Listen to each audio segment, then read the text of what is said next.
Hi மக்களே, welcome to Salin's cooking and baking. இன்றைக்கி வந்து ஒரு சிக்கன் சுக்கா செய்ய போகிறோம். அதுக்கு ஃபஸ்ட்டு ஒரு மசாலா பேஸ் அரைச்சிக்கலாம்.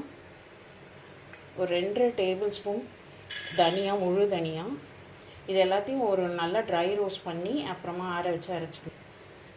2 துண்டு பட்டை, ஒரு 4 லவங்கம், 3 ஏலக்காய். இந்த டிஷ்ஷோட காரத்துக்கு ஒரு 6 காஞ்ச மிளகாய்,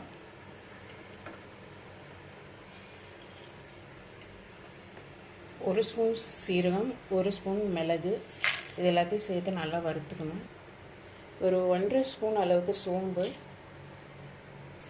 இது நல்லா வறுபட்டுருச்சு. இப்போ இதை மிக்ஸி ஜாரில் சேர்த்து நல்லா ஆற வச்சு அரைச்சிக்கணும். ஒரு வானிலை வச்சு நல்லா சூடு பண்ணி, இது 1 கிலோ சிக்கன் செய்ய போகிறேன். அப்போ ஒரு 3 டேபிள் ஸ்பூன் அளவுக்கு கடலை எண்ணெய் சேர்த்துக்கலாம். நல்லா பெரிய வெங்காயம் 3 நல்லா பொடியை நறுக்கி வச்சுருக்கேன், அதை சேர்த்து வதக்கிக்கலாம். வெங்காயம் நல்லா வதங்கிடுச்சு. இப்போ ஒரு 4 ஸ்பூன் இஞ்சி பூண்டு பேஸ்ட் சேர்த்துக்கலாம்.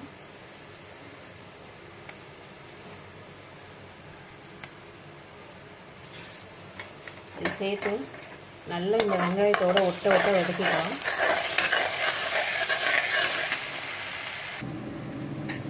இந்த சைடு பார்த்திங்கன்னா ஒரு 2 பெரிய தக்காளியை ரஃபாக சாப் பண்ணி வச்சுருக்கேன், அதை மிக்ஸி ஜாரில் சேர்த்துக்கலாம். வெங்காயம் நல்லா வதங்கிடுச்சு இஞ்சி பூண்டோட சேர்ந்து. இப்போ இந்த தக்காளி சேர்த்துக்கலாம். தக்காளி சேர்த்த உடனே இதுக்கு டிஷ்ஷுக்கு ஒரு தேவையான உப்பு, ஒரு டேபிள் ஸ்பூன் கல் உப்பு சேர்த்துக்கிறேன்.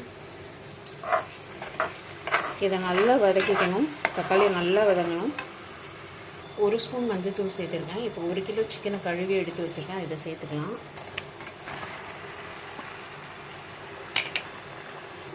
சிக்கன் சேர்த்து நல்லா வதக்கியாச்சு. இப்போ ஒரு மூடி போட்டு ஒரு 7லேருந்து 10 மினிட்ஸ் வரைக்கும் நல்லா வேக வச்சுக்கலாம்.